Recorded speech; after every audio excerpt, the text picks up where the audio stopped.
वज़ीर-ए-आज़म नरेंद्र मोदी ने शाहजहांपुर में उत्तर प्रदेश के सबसे लंबे हाईवे गंगा एक्सप्रेसवे का रखा संग बुनियाद। एक्सप्रेसवे से सनती इलाके समेत मजमूई तरक्की को मिलेगा फरोग। 594 किलोमीटर लंबा और 6 लेन वाला एक्सप्रेसवे 36,200 करोड़ रुपए से ज्यादा की लागत से होगा तैयार।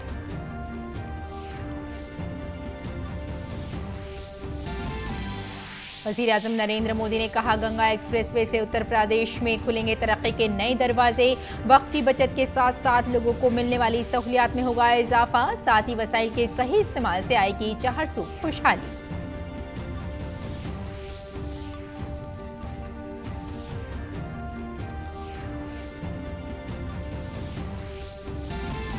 भारत और ताजिकिस्तान ने किए सिफारती तरबियत और ताउन प्रोग्राम के एक समझौते पर दस्तखत। वज़ीर ख़ारजा एस जयशंकर ने नई दिल्ली में ताजिकिस्तान के वज़ीर ख़ारजा के साथ की 2 तरफ़ा मीटिंग। दोनों मुल्कों के दरमियान तवानाई, राब्ता, तिजारत, सिक्योरिटी और सलाहियत साजी के शोबे में 2 तरफ़ा ताउन को बढ़ाने पर हुआ गौर ख़ौज़। भारत ने जदीद बैलिस्टिक मिसाइल अग्नि-P का किया कामयाब तजुर्बा। वज़ीर दिफा राजनाथ सिंह और DRDO के सदर डॉक्टर जी सतीश रेड्डी ने DRDO को मिसाइल के कामयाब तजुर्बे पर दी मुबारकबाद।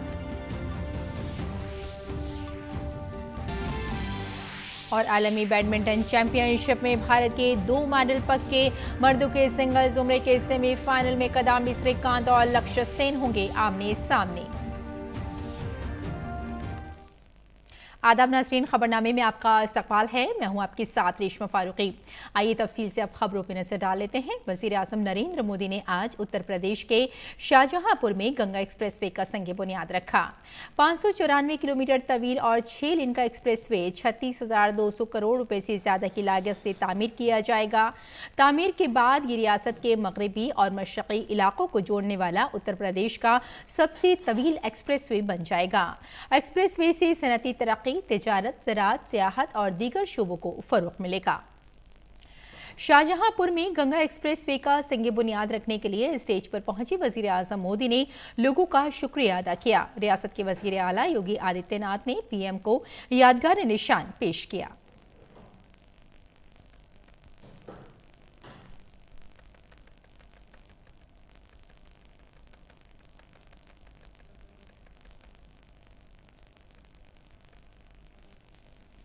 संग बुनियाद से कबल PM मोदी ने शाहजहांपुर में गंगा एक्सप्रेसवे का मॉडल का मुआयना किया। इस मौके पर वज़ीर-ए-आज़म नरेंद्र मोदी ने एक रैली से भी खिताब किया। PM ने कहा कि वो दिन दूर नहीं जब यूपी को अगली नस्ल के बुनियादी ढांचे के साथ जदीद तरीन रियासत के तौर पर पहचाना जाएगा। 21वीं सदी में किसी भी देश की प्रगति के लिए, किसी भी प्रदेश की प्रगति के लिए हाई स्पीड कनेक्टिविटी सबसे बड़ी जरूरत है। जब सामान तेजी से अपनी मंजिल तक पहुंचेगा तो लागत कम आएगी। जब लागत कम आएगी तो व्यापार बढ़ेगा।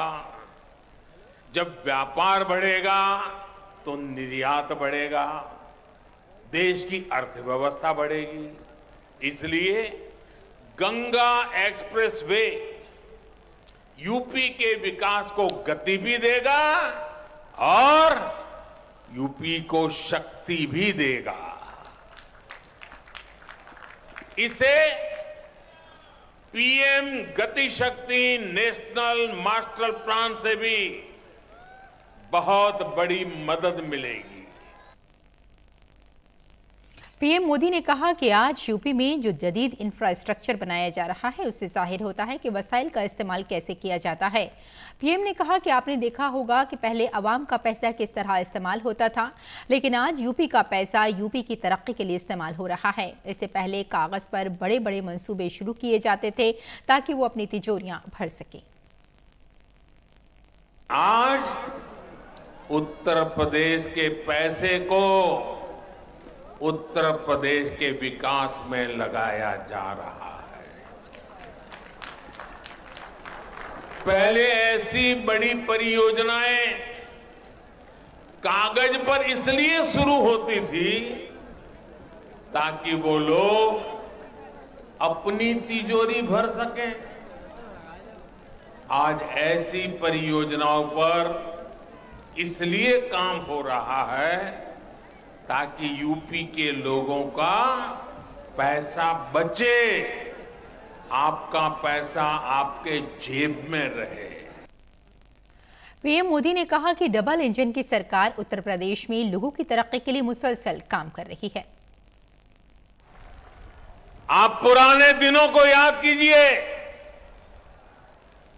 पुराने निर्णयों को याद कीजिए,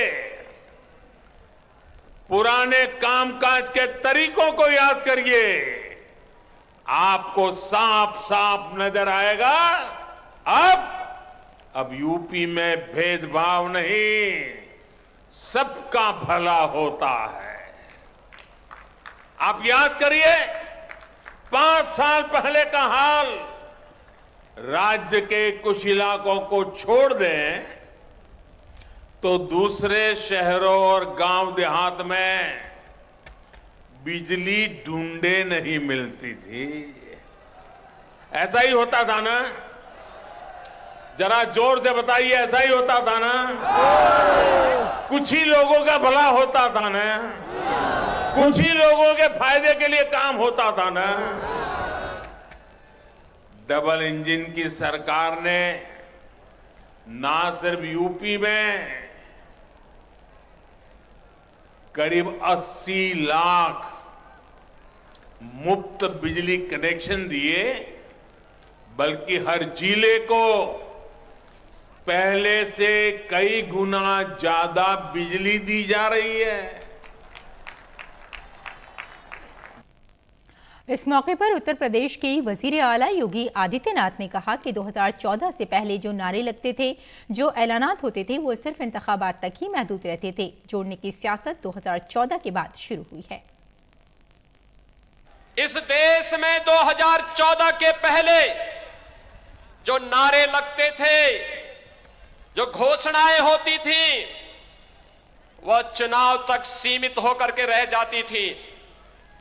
2014 के बाद इस देश में जोड़ने की जो राजनीति प्रारंभ हुई, उस जोड़ने की राजनीति का ही प्रतिफल है। इस देश के अंदर उन सभी मुद्दों को जो आजादी के बाद से जिनकी निरंतर उपेक्षा होती रहती थी, देश के गांवों का, देश के किसानों का, देश के नौजवानों का, देश के अंदर मातृशक्ति का, देश के अंदर श्रमिकों का, उन सबको सम्मान देते हुए देश की आस्था को भी सम्मान देने का कार्य अगर किसी ने किया है तो देश के यशस्वी प्रधानमंत्री आदरणीय नरेंद्र मोदी जी ने दिया है। साल 1961, तारीख 19 दिसंबर। ये वो तारीख थी जब गोवा पुर्तगालियों की हुक्मरानी से पूरी तरह से आज़ाद हुआ था। तकरीबन 450 साल बाद गोवा आज़ाद हुआ था। साल 1510 से ही पुर्तगालियों की गोवा पर हुक्मरानी थी। एक फौजी मुहिम के तहत भारत की तीनों अफवाज ने मिलकर ऑपरेशन विजय शुरू किया था और 36 घंटों में गोवा को आज़ाद करा लिया गया था। वज़ीर-ए-आज़म नरेंद्र मोदी कल गोवा का दौरा करेंगे और गोवा की आज़ादी की तकरीब में शामिल होंगे। वज़ीर-ए-आज़म ऑपरेशन विजय के मुजाहिदीन आज़ादी और सीनियर बहादुर जवानों को एजाज़ से सरफराज करेंगे। इसके साथ ही वज़ीर-ए-आज़म गोवा की आज़ादी के मुजाहिदों को ख़राज अक़ीदत पेश करने के लिए दोबारा डेवलप किए गए अकोड़ा किला जेल म्यूजियम का इफ्तिताह भी करेंगे। वज़ीर-ए-आज़म गोवा में 650 करोड़ रुपए से ज़्यादा की कई मंसूबों का इफ्तिताह और संग बुनियाद रखेंगे। वज़ीर-ए-आज़म के तस्वुर के मुताबिक मुल्क भर में जदीद तरीन तिब्बी बुनियादी ढांचा फराहम करने के लिए गोवा मेडिकल कॉलेज में सुपर स्पेशलिटी ब्लॉक और न्यू साउथ गोवा ज़िला अस्पताल का इफ्तिताह भी किया जाएगा। और वज़ीर-ए-आज़म नरेंद्र मोदी के गोवा दौरे पर हमारे नुमाइंदे शिशिर शेलार ने रियासत के वज़ीर आला प्रमोद सावंत से बातचीत की। गोवा मुक्ति संग्राम को 60 साल पूरे होने जा रहे हैं और ऐसे में गोवा में जो है खास कार्यक्रम का आयोजन किया गया। इस कार्यक्रम में प्रधानमंत्री नरेंद्र मोदी शिरकत करेंगे और साथ ही साथ गोवा वासियों के लिए कई सौगात भी देंगे। किस प्रकार से कार्यक्रम होगा, किस प्रकार से सफर रहा है गोवा का, ये सारी जानकारी प्राप्त करते इस वक्त हमारे साथ है गोवा के मुख्यमंत्री डॉक्टर प्रमोद सावंत। सबसे पहले बात तो दूरदर्शन स्वागत है सर आपका। 60 साल पूरे हो चुके हैं गोवा को। हालांकि अब का गोवा अगर देखा जाए तो शायद पिछले कुछ सालों के गोवा से काफी बेहतर है, काफी अलग है। कितना चेंज हालांकि अब 60 साल बाद गोवा में अब देख पा रहे हैं? गोवा मुक्ति की 60 साल हम मना रहे हैं और इस 60 साल के मुक्ति के कार्यक्रम में माननीय पंतप्रधान नरेंद्र मोदी जी 19 दिसंबर को दोपहर में 1:30 बजे गोवा में आ रहे हैं। मैं माननीय पंतप्रधान नरेंद्र मोदी जी का गोवा सरकार की तरफ से, गोवा के लोगों की तरफ से बहुत बहुत स्वागत करता हूं और गोवा के लोग उनका इंतज़ार कर रहे हैं। गोवा एट रेट 60 इस कार्यक्रम में वो गोवा के लोगों को संबोधित करेंगे। जैसे आपने कहा कि the day by day Goa के डेवलपमेंट हम गोवा वासी देखते आ रहे हैं, लेकिन एक्चुअल डेवलपमेंट जो स्टार्ट हो गई है वो डबल इंजन की सरकार के वास्ते 2014 से आज तक 8 साल में जितनी हमने डेवलपमेंट की, उससे पहले 50 साल में इस तरह की डेवलपमेंट कभी नहीं हुई थी। इसीलिए हम डबल इंजन की गवर्नमेंट जो डबल ग्रोथ के साथ जो डेवलपमेंट कर रहे हैं, इंफ्रास्ट्रक्चर डेवलपमेंट और ह्यूमन डेवलपमेंट, दोनों तरफ की डेवलपमेंट गोवावासी देख रहे हैं। बात करें प्रधानमंत्री की, जब प्रधानमंत्री किसी राज्य में जाते हैं, किसी शहर में जाते हैं, उस राज्य को वहाँ के लोगों को जो है एक सौगात देते हैं। हालांकि जो अलग अलग बात करें, स्कीम्स की बात करें, फिर प्रोजेक्ट्स की बात करें, इस वक्त गोवा में आ रहे हैं और तकरीबन हमने जो देखा तकरीबन 650 करोड़ के अलग अलग डेवलपमेंट प्रोजेक्ट्स का जो उन्होंने अनाउंसमेंट किया था, उनकी सौगात उनको मिलेगी। किस प्रकार से हालांकि ये जो प्रोजेक्ट है गोवा वासियों के लिए और साथ ही साथ गोवा के डेवलपमेंट के लिए कारगर होंगे, कौन से प्रोजेक्ट होंगे?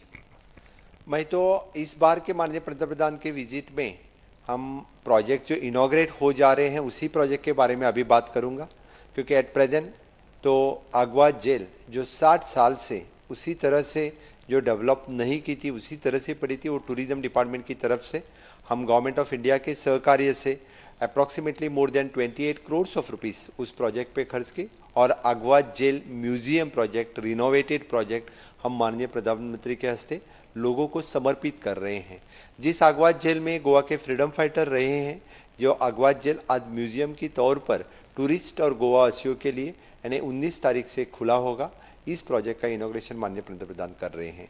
The second project is the super speciality hospital, 350 crore of rupees spend करके केंद्र सरकार के सहकार्य से इस प्रोजेक्ट हमने कंप्लीट किया है। 7 super specialities will be available, the state of the art facilities, all type of super specialities इस प्रोजेक्ट में रहेंगे। उस प्रोजेक्ट का लोकार्पण माननीय प्रधानमंत्री जी के हस्ते हो रहे हैं। साउथ गोवा का district hospital which is the 500 bedded hospital जो साउथ गोवा के लोगों को कवर करेगा, all the facilities including the LMO tank से लेके द पीएसयू ऑक्सीजन्स की फैसिलिटीज वहाँ पे अवेलेबल हैं। इस प्रोजेक्ट का लोकार्पण माननीय मोदी जी के हस्ते होने वाला है। The aviation skill development centre जो मोपा के लिए जो स्किल डेवलपमेंट ट्रेनिंग करने के लिए, उसका लोकार्पण माननीय प्रधानमंत्री के हो रहे हैं। और second, insulated power substation Davorlim Navelim में first power insulated substation, gas power insulated substation का लोकार्पण माननीय प्रधानमंत्री जी के हस्ते हम लोकार्पित कर रहे हैं। इस 5 डिपार्टमेंट के डिफरेंट प्रोजेक्ट केंद्र सरकार के सहकार्य से कुछ हमारे खुद प्रोजेक्ट इस प्रोजेक्ट में इस फर्स्ट टाइम माननीय प्रधानमंत्री गोवा एट रेट 60 इस कार्यक्रम में लोकार्पण कर रहे हैं। स्पेशल पैकेज की घोषणा की थी सरकार ने, हालांकि पिछले बजट में 300 करोड़ की।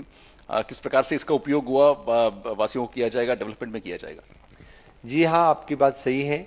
गोवा एट रेट 60 के कार्यक्रम में स्पेशल बजट में 300 करोड़ ऑफ रुपीस गोवा को दिया था।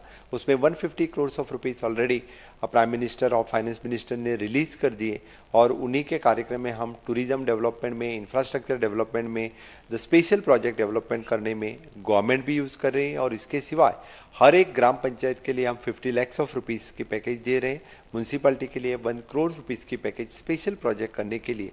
यानी कि हमारा यही ध्यास है कि विकास की गंगा गांव तक पहुँचे, पंचायत तक पहुँचे और पूरे गोवा में अच्छी तरह से विकास हो। इसी के साथ हम आगे जा रहे हैं। आपसे बात करने धन्यवाद। खास तौर पर जिस प्रकार से आपने कहा गोवा एट 60, तो गोवा एट 60 आने वाले समय में भी जो है उत्तरोत्तर अच्छा प्रगति करे, यही मनोकामना करेंगे। शीर्ष शिलार, डीडी न्यूज, गोवा। भारत और ताजिकिस्तान ने आज सिफारती तरबियत और ताउन प्रोग्राम के एक मुआहदे पर दस्तखत किए। वजीर खारजा एस जयशंकर ने नई दिल्ली में ताजिकिस्तान की वजीर खारजा सिराजुद्दीन मोहिउद्दीन के साथ दो तरफा मीटिंग की। उन्होंने मीटिंग के बाद ट्वीट किया कि दोनों ममालिक के दरमियान तवानाई, कनेक्टिविटी, तिजारत, सिक्योरिटी और सलाहियत साजी के शोबों में दो तरफा ताउन को बढ़ाने पर तबादला ख्याल किया गया। उन्होंने कहा कि वो खित्ते में तरक्की से मुताल्लिक़ उमूर पर ताजिकिस्तान के वजीर खारजा की सोच को बहुत अहमियत देते हैं। मुल्क में कदीम और सनातन ऋषि रिवायत को दोबारा जिंदा करने और इसे फरोग देने के मकसद से नायब सदर एम वेंकैया नायडू ने ऋषिहुड यूनिवर्सिटी का इफ्तिताह किया। नायब सदर जमहूरिया एम वेंकैया नायडू ने डिसाइडिंग बिजनेस माइंड किताब का भी इजरा किया। नायब सदर एम वेंकैया नायडू ने कहा कि हमें अपनी तारीखी यादगारों को समझने की जरूरत है। उन्होंने कहा कि हम सभी इख्तलाफात को भूलकर साथ आएं और काम करें। Our past glory, our richness and our happiness was destroyed by the foreign rulers. And not only destroyed, they have not only ruled, ruined, looted and cheated our wealth, but also looted and cheated our minds. That's why even after they left, we are still suffering from the same inferiority complex, diffidence. So we must all understand the need to Indianize education. And I'm happy that the national education policy brought in. So we must imbibe those great qualities again by our new educational policy. And it should not be left to the government alone. Public and private must come together. नायब सदर जमहूरिया ने कहा कि तालीम का इस्तेमाल एक mission की शक्ल में मुल्क के मफाद के लिए किया जाना चाहिए। Education is a mission. It's not for simply commission. Let us not give any remission or do any omission. Take this as a passion. Fashion nahi, passion. For the sake of the nation. And work together and then move ahead. और भारत ने आज जदीद ballistic missile Agni P का कामयाब तजुर्बा किया। ये तजुर्बा उड़ीसा के साहिल पर वाक़ई डॉक्टर APJ अब्दुल कलाम जजीरे से किया गया। मिसाइल को defence research and development organisation DRDO ने डिज़ाइन और तैयार किया है। अग्नि-P मिसाइल नेविगेशन और गाइडेंस सिस्टम के साथ दूसरे मरहले की जदीद बैलिस्टिक मिसाइल है। वज़ारत दिफा की एक रिलीज में कहा गया है कि इसके दूसरे टेस्ट ने नई टेक्नोलॉजी की काबिल एतमाद कारकर्दगी को साबित कर दिया है। वज़ीर दिफा राजनाथ सिंह ने मिसाइल के कामयाब तजुर्बे पर DRDO को मुबारकबाद दी और इस निज़ाम की बेहतरीन कारकर्दगी पर खुशी का इजहार किया। DRDO के chairman doctor G Satish Reddy ने मिसाइल के दूसरे कामयाब तजुर्बे पर टीम के तमाम अरकान की कोशिशों की सताइश की। वज़ीर दिफा राजनाथ सिंह ने नई दिल्ली के विज्ञान भवन में फिक्की की 94वीं सालाना कन्वोकेशन तकरीब से खिताब किया। इस मौके पर वज़ीर दिफा राजनाथ सिंह ने कहा कि भारत तेजी से तरक्की की राह पर गामजन है और मुल्क में तरक्की की रफ्तार भी जोर पकड़ रही है। निश्चित रूप से भारत एक इमर्जिंग इकोनॉमी है जो अब ग्रोथ की रफ्तार तेजी के साथ पकड़ रही है और ग्रोथ के लिए सबसे आवश्यक है ह्यूमन रिसोर्स और भारत इस क्षेत्र में काफी मजबूत है।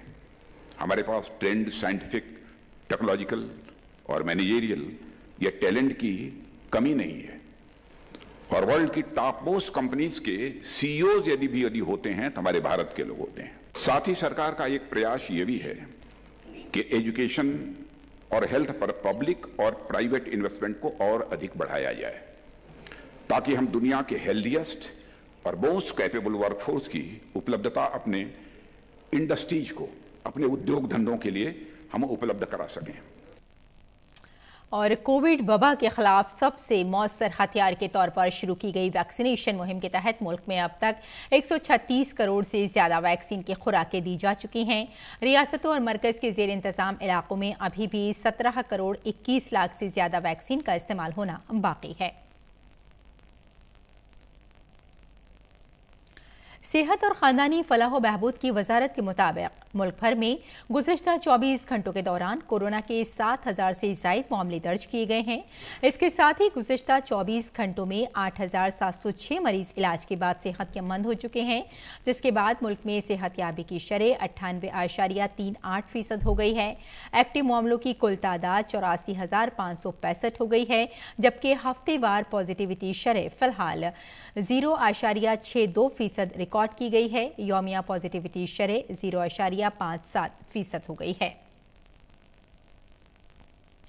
और कौमी अक़लियती कमीशन ने नई दिल्ली के अम्बेडकर इंटरनेशनल सेंटर में अक़लियतों का आलमी दिन प्रोग्राम का इनेकाद किया। इस मौके पर अक़लियती उमूर के मरकज़ी वज़ीर मुख्तार अब्बास नकवी, अक़लियती उमूर के मरकज़ी वज़ीर मुमलिकत जान बरला, अक़लियती उमूर की वजारत और कमीशन के सीनियर अफसरान और दीगर मुअज़्ज़िज़ीन मौजूद थे। मुख्तार अब्बास नकवी ने इस मौके पर कहा कि अक़लियतों की खुशनुदी के सियासी फरेब को मोदी हुकूमत ने मुनहदिम कर दिया है।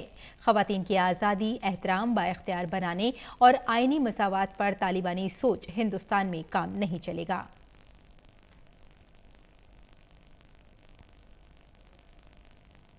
अल्पसंख्यक समाज एक, उसके सामाजिक, आर्थिक, शैक्षणिक, धार्मिक अधिकारों की सुरक्षा संविधान भी गारंटी देता है, समाज भी गारंटी देता है और सरकार की भी गारंटी होती है। उसको कोई कभी भी टच नहीं कर सकता। अल्पसंख्यकों के साथ ही साथ हमारे देश की जो आधी आबादी है उसके भी संवैधानिक जो समानता के अधिकार हैं, सामाजिक समावेशी जो विकास के अधिकार हैं, उस पर किसी भी तरह का सियासी हमला नहीं होना चाहिए। जो महिलाएं हैं उनके जो संवैधानिक समानता के अधिकार हैं उस पर किसी भी तरह का तालिबानी सोच और तालिबानी सनक इस पे चलने वाली नहीं है। और दिल्ली में आज़ादी की विजय श्रृंखला और सकाफतों के महासंगम प्रोग्राम का इनेकाद किया गया। वज़ीर दिफा राजनाथ सिंह ने एनसीसी के जरिए मुनक़िदा तक़रीब में एनसीसी अफसरान और कैडेट्स की शानदार कारकर्दगी की सताइश की। इस मौके पर उन्होंने एनसीसी में गुजारे अपने दिनों को याद करते हुए कहा कि मैं वज़ीर दिफा से पहले एनसीसी का कैडेट हूँ। पेश है हमारे नुमाइंदे ग्रीश निशाना की ये रिपोर्ट। नेशनल कैडेट कोर यानी एनसीसी के जरिए दिल्ली में आज़ादी की विजय श्रृंखला और सकाफतों का महासंगम प्रोग्राम का इनेकाद किया गया। प्रोग्राम में मेहमान खुसूसी के तौर पर पहुंचे वज़ीर दिफा राजनाथ सिंह ने कैडेटों से खिताब करते हुए कहा कि एनसीसी ने ऐसी शख्सियात पैदा की हैं जिन्होंने मुल्क का नाम पूरी दुनिया में रोशन किया है। नेताजी सुभाष चंद्र बोस से लेकर वज़ीर आज़म नरेंद्र मोदी, साबिक वज़ीर ख़ारजा सुषमा स्वराज और साबिक वज़ीर दिफा मनोहर पर्रिकर तक एनसीसी में रहे हैं। उन्होंने कहा कि एनसीसी कैडेट हमेशा एक एनसीसी कैडेट रहता है। उन्होंने कहा कि मैं वज़ीर दिफा से पहले एक एनसीसी कैडेट हूँ। एनसीसी ने हमें अनेक ऐसी महान विभूतियाँ दी हैं जिन्होंने दुनिया में भारत का नाम रोशन किया है। नेताजी सुभाष चंद्र बोस से लेकर हमारे आज के प्रधानमंत्री माननीय नरेंद्र मोदी जी, पूर्व विदेश मंत्री आज हमारे बीच नहीं है सुषमा स्वराज जी, हमारे पूर्व रक्षा मंत्री मनोहर पर्रिकर, यह सब एनसीसी कैडेट थे। और मैं तो मानता हूं कि एक बार जो कैडेट हो गया अब वह ताज जिंदगी कैडेट रहेगा। मैं एनसीसी कैडेट रहा हूं तो आज भी मैं एनसीसी कैडेट हूं। डिफेंस मिनिस्टर होने के पहले मैं एनसीसी कैडेट हूं। कसरत में वहदत की थीम पर मबनी सकाफतों का महासंगम प्रोग्राम में मुल्क की सरहदी और साहिली इलाकों की 7 रियासतों के एनसीसी कैडेटों ने अपने इलाकों के फोक डांसेस का शानदार प्रोग्राम पेश किया। 10 दिसंबर से एक नेशनल इंटीग्रेशन कैंप शुरू हुआ दिल्ली डायरेक्टरेट में, जहां हर प्रांत से कैडेट्स आए और उन्होंने जिसको कहते हैं हमारा जो मकसद है यूनिटी इन डाइवर्सिटी, तो अपनी अपनी डांस अपनी अपनी कला लेके इधर आए और उसके बाद हमने एक फ्यूजन डांस किया था हमारे बॉर्डर कोस्टल एरिया को दिखलाते हुए। और उसके बाद आज एक 22 लैंग्वेज के अंदर राष्ट्र एकता गीत भी लॉन्च हुआ एनसीसी की तरफ से, जो कि 22 लैंग्वेज के ऊपर गाया गया। उसकी थीम थी हम श्रेष्ठ हैं, हम एक हैं। वज़ीर दिफा राजनाथ सिंह के सामने एनसीसी का कौमी यकजहती का नगमा भी पेश किया गया। कौमी यकजहती के नगमे में 22 भारतीय ज़बानों को शामिल किया गया है। इसे मुल्क भर के 17 डायरेक्टरेट्स के 68 तलबा कैडेटों ने पेश किया।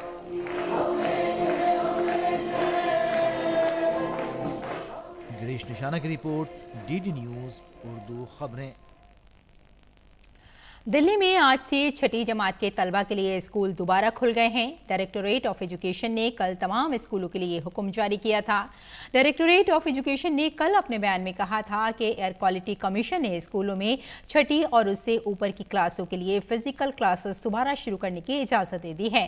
इसके साथ ही कमीशन ने एनसीआर की सभी रियासती सरकारों को भी हिदायत दी है कि वो एयर क्वालिटी इंडेक्स और सरमाई तातीलात के शेड्यूल पर गौर करते हुए 5वीं जमात तक के तलबा के लिए 27 दिसंबर से स्कूल में उनकी हाजिरी के साथ उनकी क्लासेस फिर से चलाने का फैसला लें। कमीशन की इजाजत के फौरन बाद दिल्ली सरकार ने अपने फैसले का ऐलान किया। दिल्ली एनसीआर में आलूदगी की वजह से स्कूल बंद थे।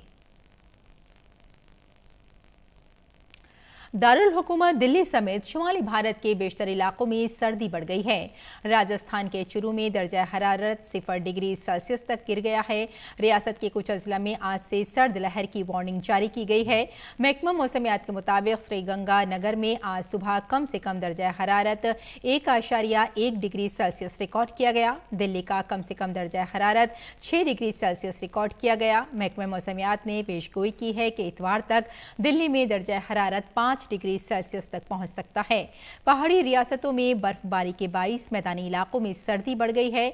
इसके अलावा अमृतसर में भी 2 दिन से सर्दी का सितम जारी है।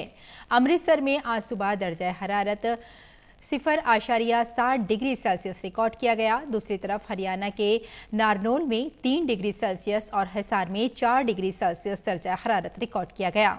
उत्तराखंड, जम्मू कश्मीर, हिमाचल प्रदेश के कई इलाकों में शदीद बर्फबारी हुई है। इसका असर मैदानी इलाकों में देखा जा रहा है। महकमा मौसमियात के मुताबिक इतवार को भी सर्दी रहेगी। उत्तर प्रदेश की राजधानी लखनऊ में आज सुबह कम से कम दर्जा हरारत 11 डिग्री सेल्सियस रहा। इसके साथ ही महकमा मौसमियात ने आने वाले दिनों में सर्द लहर और धुंध का इम्कान जाहिर किया है, जिसके बायस मैदानी इलाकों में आइंदा हफ्ते सर्दी में मजीद इजाफा होगा।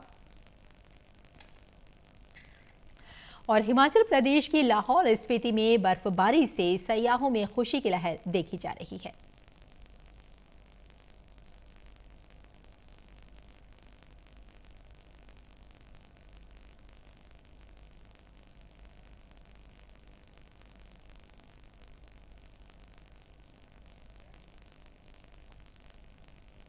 तो नाज़रीन, खबरनामे में फिलहाल इतना ही। इजाजत दें। आदाब।